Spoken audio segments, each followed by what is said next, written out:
Which top Sony camera should you buy for weddings? Is it A1, A1 II, or maybe A9 III? This is the question that is literally hitting my DM inbox on Instagram almost weekly.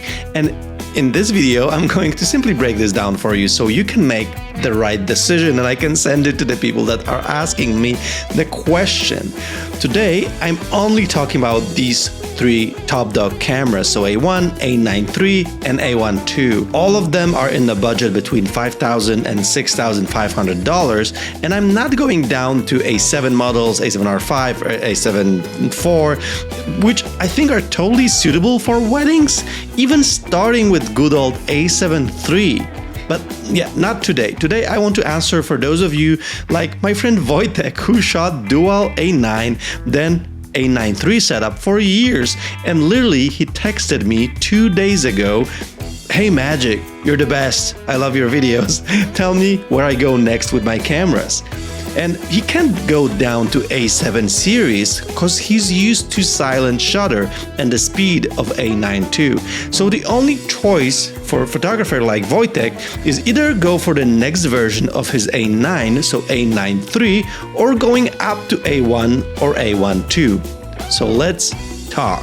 If you are new around here, welcome. My name is Magic. I've been shooting destination weddings for over 13 years, and for the last 4 years, I've been here on YouTube pretty much every week talking cameras, lenses, wedding photography.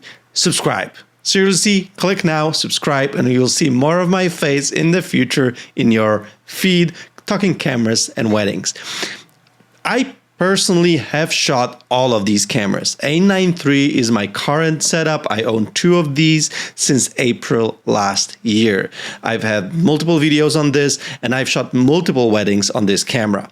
Also, I've shot multiple weddings on the OG A1, so the first version of A1, and I tested A1 II. I shot around 4 or 5 photo shoots with it. So I have a good understanding and experience with all of these 3 cameras, and I'm talking practical experience as a practical wedding photographer. Looking at those cameras, A1 II and A9 III are almost identical in terms of the build. They share the newest Sony body design with the new C5 button in the front, new enhanced grip, flippy and tilty screen, amazing viewfinder, and there's one rather minor difference, minor for wedding folks like me. The Ethernet port on A1 II is upgraded. This is 2.5 GBE versus 1 GBE on A9 III, and the port placement is different due to the internal changes in these cameras. Other than that, you wouldn't be able to tell the difference between them just by looking at the cameras. The first generation A1 is way more different. It's kind of 2 generations of body design behind, meaning no flippy screen, only tilty screen and less ergonomically polished design. But either way, I definitely wouldn't make this a deciding factor, like the body design. Screen, yes, this could be a deciding factor because that's a difference. Then, if you need a flippy screen to film yourself, you need a flippy screen and you cannot go around that. So that difference is big. But design-wise, in terms of handling, buttons, and so on, obviously the new ones are much more comfortable, but this is not a huge difference. One thing design-wise that I really liked on the older Sony A1 version 1 and actually the A9 II as well, the Alpha logo on the front was gold. It felt kind of premium compared to the A7 series. Not now. Now it's white. Now it's all identical. A7, A9 III, A7 series, A1, they all have the same logo up in front. I don't know why. That's what they decided to do with this.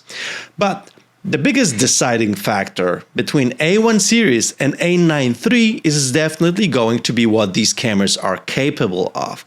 Both A1 share the same 50 megapixel sensor that can shoot up to 30 frames per second on an electronic shutter, on silent shutter. Both have the same amazing mechanical shutter with anti-vibration technology that is super silent and can sync with flash up to 1/400 of a second, which is actually really good for mechanical shutter. But A9 III, on the other hand, has half of the megapixels, so just 24 megapixels, but thanks to the global shutter technology, can shoot up to 120 frames per second. Doesn't have mechanical shutter at all, and you can sync with flash up to 1/80,000 of a second, which is insane, pretty much limitless.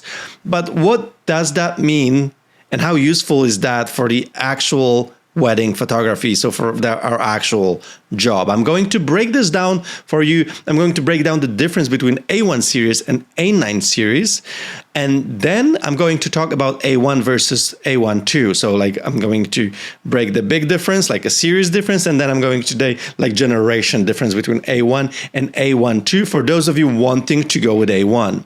I'm going to show you the actual difference in AF performance between these cameras, so you know what the actual limitations are of the original A1. Before I do that, quick shout out to the sponsor of this video, PicTime, which is my go-to gallery provider. I use it to deliver my wedding photos and wedding video clips to my clients. And I cannot express how important it is for clients to see their photos not as a Dropbox or Google Drive link, but as this personal, beautiful invitation to the beautiful gallery with moving pictures like Harry Potter. Yes, it can take either video clips or GIF files between the photos. But PicTime is so much more than just a gallery. It's also an amazing sales tool, giving you seamless integration with labs from all over the world and tons of automations to help you run marketing campaigns for your clients and the guests of their galleries. And those marketing campaigns, you'll find everything. You'll find evergreen campaigns and you will find occasional campaigns. So like Valentine's Day that is upcoming now, that comes with pre-made email templates, beautiful banners, countdowns, and suggested timeline for the campaign based on the experience from the previous years. So they analyze how people actually purchase and the patterns, and then they make campaign around that for you to use. On top of that, PicTime offers a slideshow tool, blog tool, and my recent favorite, AI recognition tool. You can sign up for a free trial, check out the link in the description, and you can get extra month if you use code MAGIC. Okay, let's talk awesome cameras now. So sadly, both A1 and A9 III have something unique that kind of other camera can't do. So you need to decide which of the features you actually want, and you will need more in your wedding photography workflow. So starting with A1 series, first unique feature is 50 megapixels. That simply means better image quality, more flexibility with cropping, and you can actually cut the half of the photo and you will still match the A9 resolution. And if you're doing anything other than wedding photography, so specifically some commercial projects, maybe studio shots, or you simply like more megapixels, the A1 has this advantage. Also, A1 has better ISO performance, high ISO performance than A9 III, and that's due to the fact that A9 III uses global shutter that does slightly affect the image quality. So if you often shoot at high ISOs and you do want the cleanest image possible, that's another advantage of A1. A9 III, on the other hand, 24 megapixels, so again, half of the resolution of A1. And some photographers are actually happy to shoot lower resolutions. They do prefer that, so for example, they don't have to retouch details on close-up portraits, or they want to keep the storage situation under control, because remember, 24 megapixels photos takes half of the space of 50 megapixel raw photos. So you can literally fit twice as many photos on both memory cards and then hard drive archives. So that 24 megapixels can be both advantage and disadvantage. But the actual unique feature of A9 III is not that. It's 120 frames per second speed and unlimited flash sync speed. So let's talk about how useful is that for weddings. 120 frames per second burst mode is not a wedding feature. You certainly don't need that speed, but when you have it, it can be really useful and you can create something unique. It gives you like opportunity in terms of what you can get as your final output. In my case, I switch my cameras to 120 frames per second during the important one-off moments of the day, like the kiss at the ceremony or confetti or bouquet throw. So with that, I can either just pick one frame out of that sequence and make sure I have the best possible moment capture, or I can use the entire sequence to make a short 1-2 second long video clip or animation that I include in the final wedding gallery. I personally really like that, and because of that, I will most likely keep A9 III for another wedding season.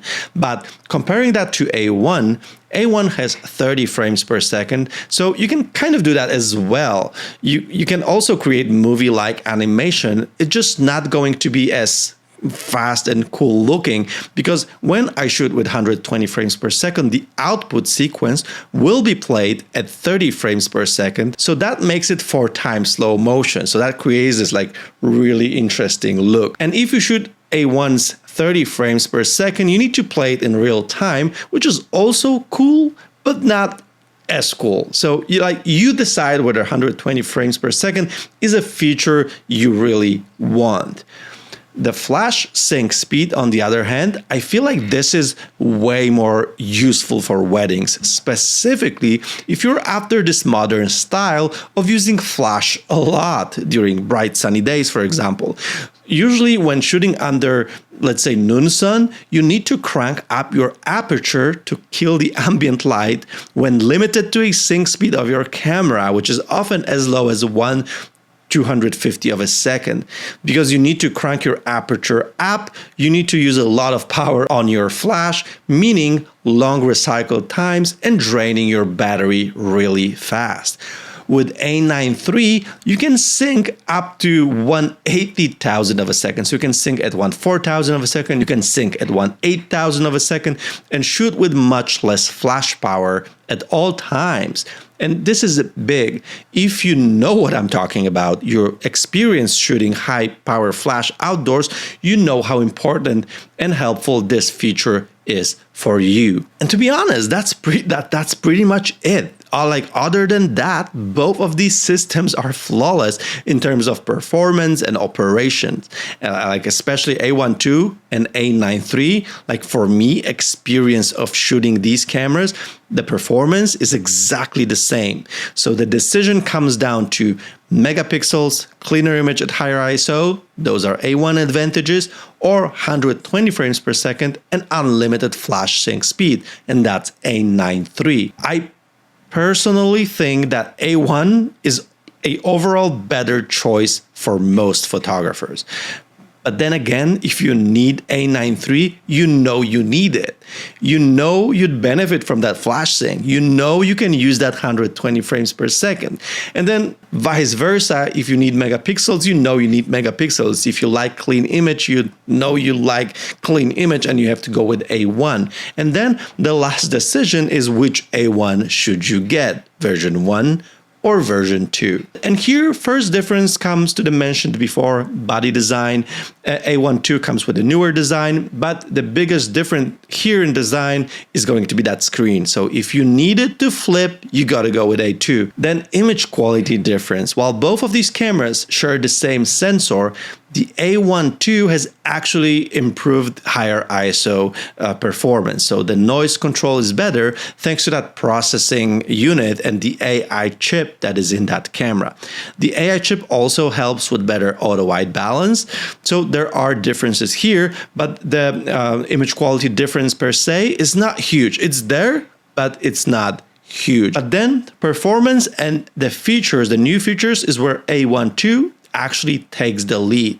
So A1 version 1 didn't have AI chip at all. So the autofocus tracking, while great, is only limited to the faces of the people you are photographing and only to the front of these faces. So camera needs to see the face and the front of the face to be able to track it. A1 II with AI chip has this newer introduced with A7R5 technology, where autofocus recognizes different types of objects like humans, animals, birds, cars, trains, and planes, which, to be honest, not a big deal for wedding photographers. We shoot people, right? But with people, the tracking is also more advanced, giving this camera ability to recognize people by the human pose structure. So even if the face is covered and you can't see and camera can't see it, it can still recognize that this is a person, this is a head, and estimate where the eyes should be, which in certain scenarios makes it simply possible to track the person. And there are scenarios in which A1 version 1 will lose the tracking, while A1 2 would continue to track. Is it a major difference? I would say no. You'll probably get 95%, maybe 98% of the shots you'd get with A1 2 with your A1 1. You'll just have maybe a few more specific scenarios in which A1 2 would be able to track the autofocus better. And to be honest, that's basically it, in my opinion, in terms of practical differences for wedding photographers.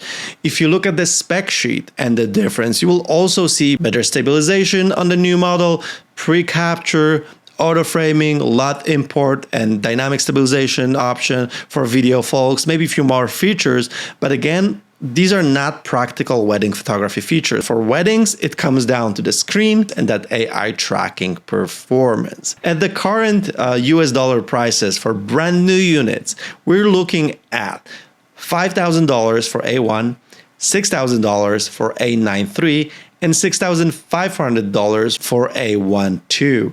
So the new prices are very close to each other, to the point that, like my friend Wojtek, for him it wasn't a price decision, it was what he wanted and needed. And spoiler alert, he went with A9 III. But if you are more budget conscious and you're making this decision also based on the budget, you will find A1 version 1 even cheaper, especially if you're open for buying used units. You can get A1 used for as low as $3,500, which is almost half of the price of the A1 II, and that's, to be honest, much closer to the A7 series. It's like a price of A7R5, so that's an option to consider. Here it is, I laid it all down for you. The decision is yours. Let me know your thoughts in the comments as always, and I will see you very soon. Ciao.